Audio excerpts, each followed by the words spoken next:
¿Cómo están, amantes del oculto y lo desconocido? En esta nueva etapa del viejo barbón y la ardilla chofora, nos adentraremos en las entrañas de lo desconocido, con el objetivo de recuperar las historias perdidas de los casos paranormales que han estado azorando a la humanidad, siempre perseguida y atormentada por fuerzas oscuras, hambrientas de luz y sangre, desde tiempos inmemoriales. Daremos inicio a esta perturbadora serie con la primera parte de la historia de La Bruja de los Manantiales. El siguiente murmullo es uno de los más impactantes que encontraremos en el compendio de las brujas, ya que los seres malignos mencionados en nuestro relato dirigieron sus ataques contra los seres más vulnerables de nuestra sociedad, los niños recién nacidos. Corría el año de 1973. El municipio de Nezahualcóyotl, en el Estado de México, mostraba un crecimiento poblacional creciente, debido a que en esta zona se abría la oportunidad de adquirir un predio a bajo costo, con la plusvalía de que éste se encontraba relativamente cerca de la capital del país. La mayoría de las personas que llegaron a habitar esta región provenían de provincia, con la esperanza de forjar un nuevo futuro para sus familias cerca de la capital, impulsadas por la falta de oportunidades de crecimiento que imperaban en el interior de la República Mexicana. Pero había en esta región un grupo de personas, o mejor dicho, un grupo de entes malditos, a quienes resultaba muy conveniente la llegada de personas que en su mayoría solo contaban con lo necesario para dar el enganche de su terreno y construir una casucha de láminas de cartón y madera. En aquel tiempo, las bardas perimetrales de las casas eran cercas hechas de retazos de madera y piedras amontonadas, que en los mejores casos alcanzaban 1,5 metros de altura, utilizadas principalmente para delimitar los predios, pero que no ofrecían a los habitantes la más mínima protección o privacidad, dejando a las familias a merced de los merodeadores llenos de malas intenciones. Muchas de las mujeres que llegaban a la zona se encontraban embarazadas, y pronto los hogares comenzaron a llenarse de felicidad con la llegada de los nuevos miembros a las familias, pero en la zona de la colonia Manantiales y de las colonias aledañas, esta felicidad sería totalmente eclipsada por la más grande de las tragedias. Por la seguridad y tranquilidad de quienes nos hicieron llegar el siguiente murmullo, nos vemos en la necesidad de cambiar los nombres y domicilios exactos de nuestros protagonistas. Así comenzó este lamento. Joaquín y Marcela llegaron provenientes del poblado de Zitácuaro, Michoacán. Tenían 2 hijos, Juan, de 9 años, orgullo de Joaquín por ser su primogénito, y Magdalena, una pequeña encantadora llena de amor y ganas de vivir. Joaquín y Marcela tomaron la decisión de irse a vivir a la Ciudad de México con la esperanza de encontrar un mejor porvenir para sus hijos y un nuevo comienzo para ellos. Joaquín había sido hijo único de una feliz pareja de su región. Nació en un parto complicado que produjo a su madre diversas lesiones que le impidieron tener más hijos, pero eso no mermó la felicidad en su familia. Siempre fue un joven trabajador, honesto y cabal, como los hombres que se producían a racimos a lo largo de nuestro hermoso país. Cuando tenía 17 años conoció a Marcela, una pobre huérfana al cuidado de su tía, quien era su única familia. Ella tenía 16 años cumplidos y se dedicaba a vender costuras en el mercado del pueblo. No tardaron en formalizar su relación y a los pocos meses se unieron en santo matrimonio. Al año y medio de casados, su hogar fue bendecido por la llegada de Juan, pero también en las mismas fechas falleció la tía de Marcela, a consecuencia de una falla en el corazón. Joaquín ayudaba a su papá a labrar una modesta parcela familiar, que si bien no les permitía tener una vida de lujos, tampoco les dejaba morir de hambre. Años después nació Magdalena, una niña hermosa que llenó de alegría la casa y que les inyectó a todos ellos unas ganas de vivir renovadas. Pero las cosas no fueron como ellos lo esperaban, ya que apenas 4 años después del nacimiento de Magdalena, el padre de Joaquín enfermó de gravedad, muriendo unos pocos meses después. Su madre no resistió tan terrible pérdida, y al cabo de 2 meses del entierro de su esposo, también perdió la vida. Debido a la cercanía de tan terribles sucesos, Joaquín se vio obligado a vender la parcela que había heredado de su padre para cubrir los gastos funerarios, y 2 semanas después de haber realizado todos los trámites correspondientes, decidió vender todo lo que poseía para buscar un nuevo comienzo en la Ciudad de México.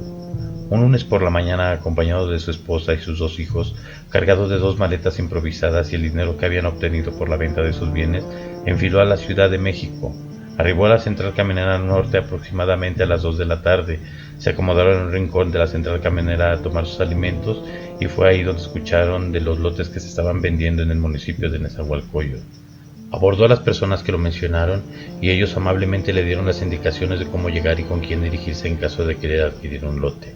Habiendo terminado sus alimentos, tomaron camino a donde sería su nuevo hogar. Abordaron un taxi fuera de la terminal de autobuses para trasladarse a lo que ahora se conoce como la Avenida Texcoco y Avenida Adolfo López Mateos, donde se encontraba el arco que daba la bienvenida al nuevo municipio. No fue difícil encontrar a la persona que les atendiera para darles información sobre los lotes en venta. Joaquín era hombre de pocas palabras y decisiones firmes, por lo que al poco rato de estar tratando de precios y condiciones de venta, adquirió un predio en el que ahora es conocido como la Colonia Manantiales. Cuando le hicieron la entrega de su terreno, lo limitaron con 4 varas y le dieron la posesión inmediata al momento de realizar el pago del enganche, y lo demás sería cubierto con mensualidades accesibles. Muchos de los lotes ya estaban vendidos, pero no se encontraban ocupados. A todos lados se observaban casuchas de lámina, madera y una que otra casa en obra negra de concreto. A Joaquín no le quedaba mucho dinero, por lo que tomó la decisión de construir una casa de campaña improvisada con las mantas de las maletas que llevaba y algunas maderas que encontró en un terreno deshabitado cercano al suyo. Como era de esperarse, esa noche, ni Joaquín ni Marcela pudieron conciliar el sueño. Se mantuvieron despiertos toda la noche. Marcela permaneció dentro del campamento con sus 2 pequeños y Joaquín se quedó fuera para evitar que fueran presas de algún malviviente. La oscuridad de la noche cubrió todo el territorio.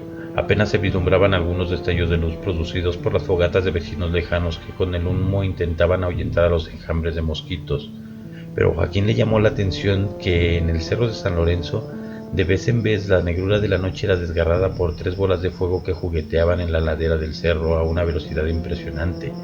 No tenían un patrón de movimiento regular, lo mismo subían y bajaban o atravesaban la ladera del cerro como si todo el terreno fuera parejo y no hubiera ningún obstáculo. Al día siguiente, Joaquín se dirigió muy temprano a la única casa de materiales que se encontraba en la zona. Compró algunos paquetes de lámina de cartón, polines y barrotes de madera. Ese mismo día quedó levantado el cuarto que sería su hogar durante los próximos meses. Sabía que el poco dinero que le quedaba pronto se acabaría, pero era una persona que no le temía al trabajo duro, por lo que a los pocos días fue contratado en las obras del transporte colectivo Metro, que por esas fechas se encontraba en construcción. Trabajaba un jornal de 8 horas por día, pero el traslado de su casa al trabajo se extendía por lo menos 3 horas de ida y 3 horas de regreso, ya que por la falta de transporte era más fácil irse y regresar caminando, lo que también le ayudaba a juntar un poco más de dinero. A Joaquín no le dejaban de inquietar las luces que había visto en el cerro, y aunque él no había tenido la oportunidad de verlas antes de esa noche, sí sabía por los relatos de su padre que esas luces que cruzaban los cerros y barrancas no eran otra cosa que seres despreciables que habían vendido su alma al maligno a cambio de poderes sobrenaturales, y eran conocidas como brujas. Era de esperarse que debido a su carácter sereno y respetuoso, además de la monotonía, no tanto del trabajo sino del trayecto a su casa, pronto consiguió entablar amistad con otros trabajadores que diariamente recorrían el camino a casa. Joaquín, Marcela, Juan y Magdalena se encontraban muy felices del futuro que les deparaba su nuevo comienzo, y por si fuera poco, a los 5 meses de haberse establecido, Marcela tuvo un retraso en su periodo menstrual derivado de un nuevo embarazo, lo que le inyectó más ganas de salir adelante a toda la familia. La misma noche en la que Marcela le dio la noticia a Joaquín de que probablemente estaba embarazada, este llegó con una muy grata sorpresa para sus hijos, ya que en el camino de regreso a casa había encontrado un perro lastimado en el trayecto y había decidido llevarlo consigo.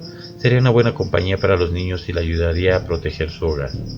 La zona se pobló rápidamente. Llegaron muchas familias a establecerse en el creciente municipio de Nezahualcóyotl, pero lamentablemente no todos los hogares iniciaron con el pie derecho, ya que a lo largo de los meses siguientes, varios hogares con niños recién nacidos y hasta 1 año de edad sufrieron la lamentable pérdida de uno de los pequeños. Los médicos que certificaban las muertes de los menores hacían mención de que eso se debía a la llamada muerte de cuna, ya que a los niños no presentaban rasgos de enfermedad, lesiones, infecciones o desnutrición, por lo que estas muertes entre la comunidad se asociaban más a la suerte o a los designios de Dios. La vida transcurrió cotidianamente. Joaquín volvió a divisar varias veces las extrañas bolas de fuego jugueteando en el cerro de San Lorenzo, pero por la distancia a la que se encontraban las brujas no se sentía preocupado, ya que por lo que su papá le había contado, este tipo de seres regularmente atacan o molestan solo a las personas que se internan en su territorio, o en caso contrario, actúan por encargo de alguna de las personas que quieren hacerle daño directo a algún conocido. Pero Joaquín se sentía seguro de no estar dentro del territorio de estos seres y con sus vecinos siempre se había comportado amable y respetuoso, por lo que no había que temer porque alguien le quisiera hacer daño. Marcela contaba ya con 7 meses de embarazo y había entablado una buena amistad con Dolores, una vieja comadrona que provenía del estado de Oaxaca y quien fuera una de las primeras personas que habían llegado a vivir a la colonia. Dolores, Al ver que la fecha del nacimiento de la criatura se acercaba, se comenzó a comportar un poco alterada y desconfiada. Visitaba diariamente a Marcela para ver cómo se encontraba de salud y continuamente le hacía preguntas de que si no habían visto o escuchado cosas raras, personas extrañas o algo por el estilo. Este extraño comportamiento incomodó a Marcela, quien al consultarlo con su esposo tomaron la decisión de pedirle a Dolores que no se acercara más a la casa.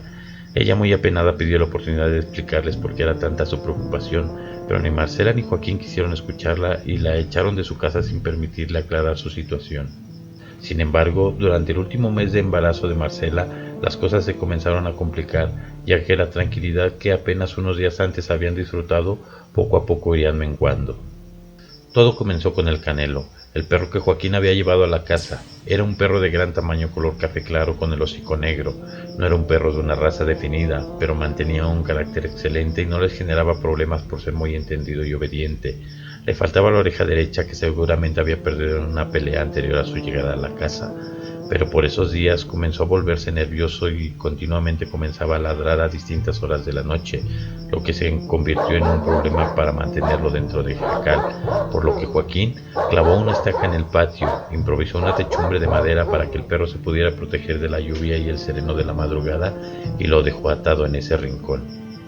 El carácter de Marcela también sufrió cambios significativos. Aquella esposa y madre abnegada, entregada a las necesidades y deseos de su esposo y sus hijos, se tornó en una persona llena de quejas y mal humor, que por cosas tan insignificantes como que los niños corretearan dentro de la habitación, los dejaba castigados por horas, además de que cada que escuchaba que el perro comenzaba a ladrar, se dirigía hacia él con un garrote y le propinaba una tanda inhumana de golpes para que se callara.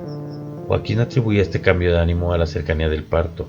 Aparte que ya hacía un año que habían cambiado completamente su manera de vivir y aunque aquel nuevo territorio les brindaba una buena oportunidad de superación para sus hijos, no se parecía en nada a las hermosas vistas de su natal Zitácuaro, por lo que solo se concentraba en capotear el carácter tan disparejo de Marcela, el cual podía cambiar en pocos minutos de ser la mujer más cariñosa a ser una persona desquiciada llena de furia, y en ocasiones se sumergía en una profunda tristeza y nada podía consolarla, por lo que pasaba horas enteras llorando.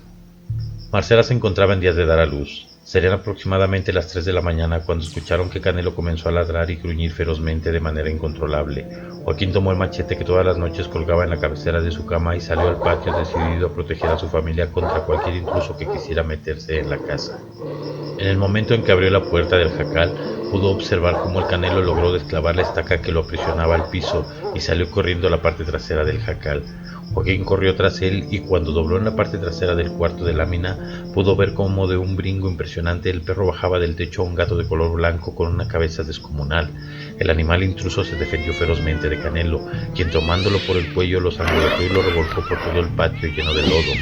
Se escuchó un fuerte chillido de Canelo.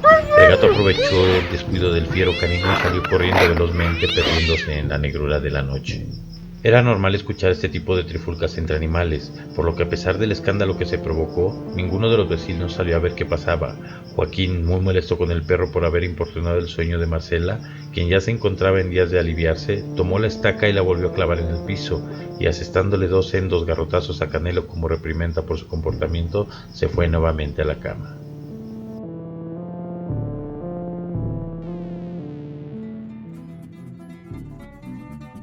¿En serio? ¿En serio nos vas a dejar así, viejito? Bueno, amigos, hasta aquí llegamos el día de hoy, porque el viejo barbón ya se le cansó la garganta y tenemos que cuidar a este viejito cascarrabias.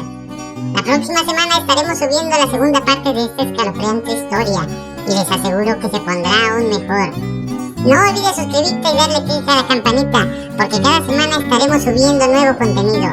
Y recuerda, si sientes que alguien te está mirando en la oscuridad, no es tu imaginación, en realidad es algo que te está acechando. ¡Vámonos, viejito! Me agarra la bruja, me lleva al cerrito, me sienta en sus piernas, me da bebecitos. Ay, dígame usted, ¿cuántas criaturitas se ha chupado usted? Ninguna,